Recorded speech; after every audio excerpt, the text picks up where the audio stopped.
Hello everyone, welcome back to Speaking Spurs with me, Kieran, talking all things Tottenham Hotspur. Just wanted to apologise right off the bat because I know in the last video I said I'd be giving you another video the following day about Danny Rose's interview. That is still to come, but the reason why I haven't been able to send you out another video is purely because, as you can see, as I swipe this round, I'm in the middle of nowhere. Absolute middle of nowhere in Devon. So signal's pretty terrible, and that first video that you got whilst I've been away actually took 18 hours to upload. Excruciating. Had to have a lot of patience with it. So we've got Wi-Fi here, which it says that it's a strong signal, but there's no signal, emergency calls only, so I feel like something like that may have affected it, but you know, can't complain because I'm away. It's absolutely beautiful. But there is no distraction from all things Spurs, is there? And the manager circus continues.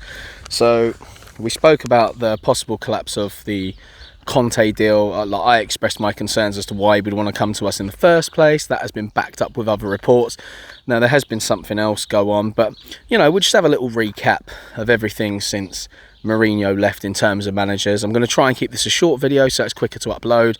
Then I'll do the Danny Rose interview stuff as a separate one. Oh, hello. Can hear a pheasant there having a good old little squawk about. So, wanted Julian Nagelsmann. That was a no-go. Wanted Ten Haag. Year extension. Wanted Pochettino. Year extension. Antonio Conte.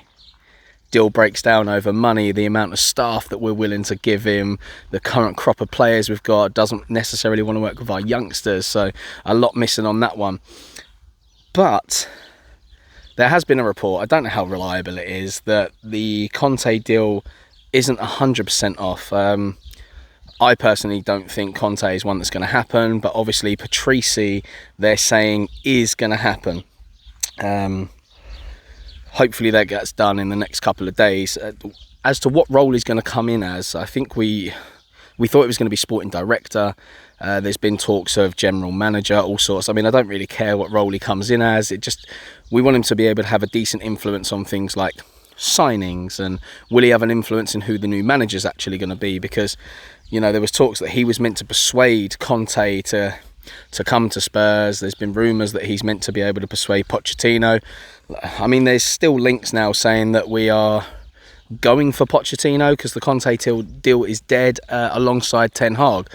I mean, I don't know what's going to happen there, but PSG have come out several times, many different people at the club, reporters saying that they don't want him to leave, they can't see him leaving, and apparently Gini Wijnaldum was meant to be going Barcelona, and Pochettino's been instrumental to try and convince him to come to PSG.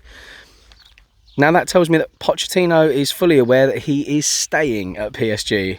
I mean, let me know below who you want in the comments, and I'm talking realistically who you want, none of this dream stuff, because I think all the top managers are kind of out of our reach with the state of affairs at the club, and I think this manager merry-go-round has been a bit of a farce, and will probably put some managers off. Now, at Ten Hag, it's very much still a possibility. We know he had the extension go on, but I think that was more to scare people off. I don't think that was his choice. They had the option to extend, as PSG have done with Pochettino.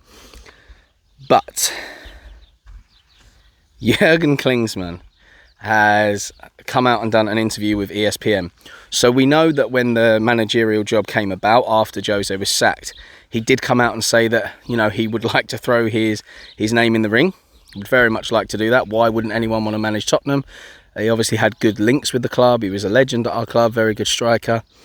So he threw his name in the ring. Now he's done an interview with ESPN, and this has come from his mouth, so this is not hearsay. It's genuinely him in the interview, done over Zoom or Skype or something like that, saying that he has had a call from Levy, and it's not a recent one. This was literally after Mauricio was sacked, a call talking about the possibility of the job. Like, he's obviously said that he would like to manage the club, but I think it's more the conversation was along the lines of, you know, we'll have a look and see what happens. There's a few things to sort out first. And he hasn't heard from the club since. Now, what that tells me is that there's a possibility he could get the job if all other managerial targets fail, which at the moment they have. So I think it could hit the stage that he will get the job if we can't get every top target that we want. So massive top targets at the moment. We haven't got any of them. Are we going to get anyone else? I don't know. Ten Hag's still a possibility for me. As I keep saying, we should go after Graham Potter. But Brighton have said a few times at the end of the season, he isn't going anywhere. He's in the middle of a project. And if Brighton are willing to back him and get in the strikers that he wants ready for next season, I don't see why he'd leave there unless we gave him a very attractive offer and said we were going to back him, because this is the main problem with managers. We bring them in and we don't back them. So he's not going to want to come to Spurs with no backing, because it will ruin his reputation and he will fail. And it won't be of his own doing. It will be of Daniel Levy's for not backing him. So, I mean, we shall see what happens. But as for Klinsmann, obviously there are a lot of fans that are screaming for this one not to happen. Oh, hello, Bugs. And I can understand why. Look, he's not the most exciting manager. His career has been a bit here and there as a manager. So we'll just look at his managerial career. He managed Germany from 2004 to 2006. But interestingly, where we're saying we want an attacking manager, he played an attacking brand of football. In fact, he was criticised as manager of Germany for completely ignoring the defensive side of the game. When he first got there, he was very much criticised for that. Then he was appointed manager of Bayern Munich from 2008 to 2009. USA from 2011 till 2016, which was, you know, his longest stint and probably his most successful. One thing that he manages to do everywhere he goes is put in place systems to develop the young talent to come through, which is obviously something that we want at Spurs. We want them to be able to work with young players, because we don't want to be spending hundreds of millions on players constantly. So that is a good side of things. He did make some controversial decisions whilst he was in charge, i.e. dropping Landon Donovan, their all-time record scorer at the time. I know that ruffled a few feathers. And then there was some tweet from his son that came out that caused a bit more trouble, that there was apparently personal problems between Jurgen and Landon. But look, who cares? USA had... It was a bit... You know, they had success and they also had some down moments with him as manager. But overall, I'd say it was fairly successful for him as a manager. And then most recently, 2019 to 2020, he was in charge of Hertha Berlin, but only there for, I think it was 10 weeks, and then decided to step down, but offered to stay at the club in some capacity to help him move forward, which they blocked. So in terms of a managerial career, he's had time in and out of management in those times. German managers are very popular at the moment.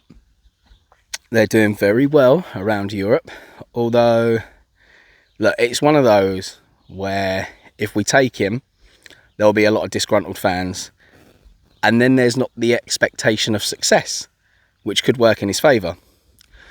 Am I against it? I don't know, because it's one of those where you'll bring him in and you'll have to just see how he does. You'll have to give him the back in, let him work with players he wants to work with in the transfer market. Like, don't push anything against him. I think any manager that comes in now has to be backed, no matter the calibre. But the fact is that he understands the club. He's been there.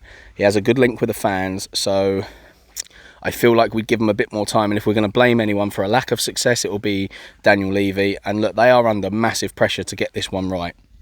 So Klinsmann would be a massive risk. I still can't see it happening. But if it does happen, I don't think I would kick up too much of a fuss, because I understand where we are as a club at the moment. I know there's lots of fans out there that are really kicking off, but you know, we're not in the most attractive position financially. There's a lot of constraints on us at the moment, so we have to be realistic in what we can and can't get. Look, as I've said, for me, Graham Potter, go out and get him. If you want one of these top managers like Conte, you have to agree to everything they want. Give him all the staff he wants, bridge that £3 million gap on the deal that he wants in terms of wages. And that's the way it's got to be. We are at that stage now where if you want a top manager, you have to completely cave to them, because we are not the success we were of a few years ago.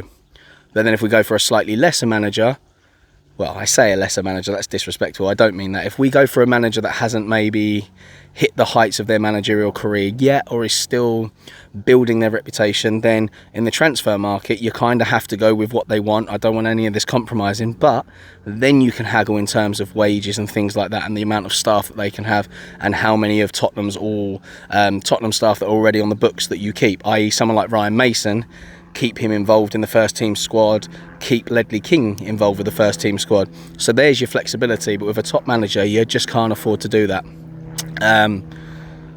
So hopefully this video doesn't take too long to upload and gets to you guys. This is why I've tried to keep it shorter than the others. I'm also going to record the one for the Danny Rose interview right now as well. So hopefully that one will follow either today or tomorrow.